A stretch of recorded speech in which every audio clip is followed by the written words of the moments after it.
بسم اللہ الرحمن الرحیم۔ السلام علیکم۔ جابر بن عبداللہ رضی اللہ تعالی عنہ کا شمار جلیل القدر صحابہ میں ہوتا ہے۔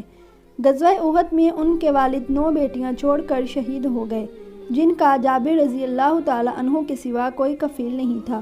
والد عبداللہ کے ذمے بہت سا قرض بھی تھا جو اب جابر رضی اللہ تعالی عنہ کو ادا کرنا تھا۔ جابر ہمیشہ قرض کی ادائیگی اور بہنوں کی پرورش کے بارے میں پریشان اور فکر مند رہتے تھے۔ قرض خواہان نے صبح و شام کے مطالبوں سے ناک میں دم کر رکھا تھا۔ مسلمان رسول اللہ صلی اللہ علیہ وآلہ وسلم کی معیت میں غزوہ ذات الرقاع کے لیے روانہ ہوئے۔ جابر رضی اللہ تعالی عنہ بھی ان کے ہمراہ تھے۔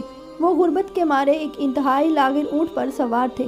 سب لوگ ان سے آگے نکل گئے اور وہ قافلے کے آخر میں رہ گئے۔ رسول اللہ صلی اللہ علیہ وآلہ وسلم کا دستور تھا کہ آپ ہمیشہ قافلے کے پیچھے پیچھے آیا کرتے تھے۔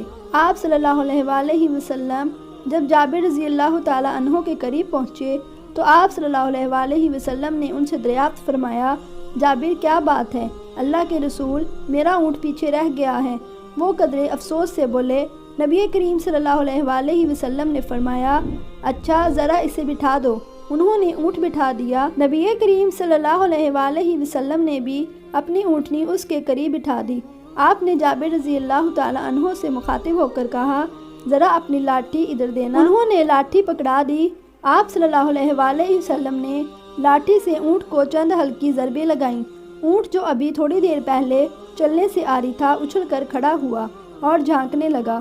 جابر رضی اللہ تعالی عنہ بھاگ کر اس کی گردن سے لٹکے اور سوار ہو گئے۔ وہ نبی کریم صلی اللہ علیہ وآلہ وسلم کے ساتھ ساتھ چلنے لگے اور خوشی سے پھولے نہیں سماتے تھے کہ ان کا کمزور اور بے فائدہ اونٹ پہلے کی طرح تیز رفتار ہو گیا ہے۔ رسول اللہ صلی اللہ علیہ وآلہ وسلم جابر کی طرف متوجہ ہوئے اور چاہا کہ کوئی بات چھیڑیں۔ جابر رضی اللہ تعالی عنہ جوان تھے اور جوانی کے تفکرات عموماً شادی اور معاش کے گرد گھومتے ہیں۔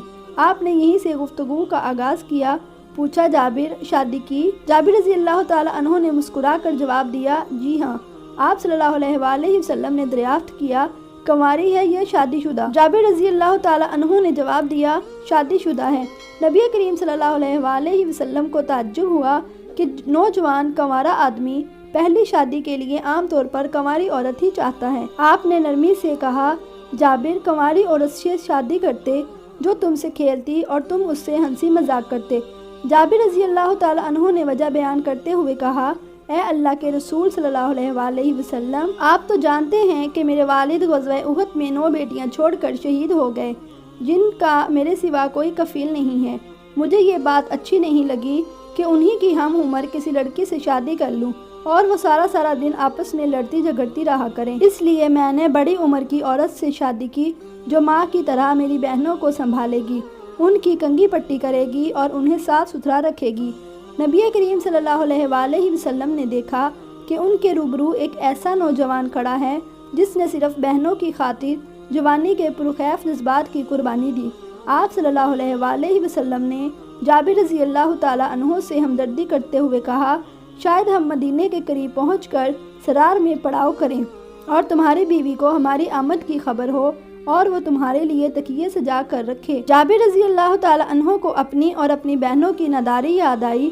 انہوں نے فوراً کہا، اے اللہ کے رسول، واللہ ہمارے پاس تو کوئی تکیہ نہیں۔ آپ نے جواب دیا، انشاءاللہ تم لوگوں کے پاس تکیے ہوں گے۔ وہ دونوں چلتے رہے۔ رسول کریم صلی اللہ علیہ وآلہ وسلم نے جابر رضی اللہ تعالی عنہ کی مالی مدد کرنا چاہی۔ آپ صلی اللہ علیہ وآلہ وسلم نے ایک بار پھر انہیں مخاطب کیا اور فرمایا، جابر اپنا اونٹ مجھے بھیجتے ہو؟ انہوں نے جواباً کہا، اے اللہ کے رسول صلی اللہ علیہ وآلہ وسلم، ٹھیک ہے، بتائیے اسے کتنے میں خریدیں گے آپ؟ رسول اللہ صلی اللہ علیہ وآلہ وسلم نے جواب دیا، 1 درہم میں۔ جابر رضی اللہ تعالی عنہ نے حیران ہو کر پوچھا، صرف 1 درہم؟ یا رسول اللہ، آپ مجھے گھاٹے میں ڈالنا چاہتے ہیں؟ آپ صلی اللہ علیہ وآلہ وسلم نے فرمایا، چلو 2 درہم میں۔ نہیں اے اللہ کے رسول، یوں میں خسارے میں رہوں گا۔ رسول اللہ صلی اللہ علیہ وآلہ وسلم قیمت بڑھاتے رہے حتیٰ کہ بات 40 درہم تک جا پہنچی۔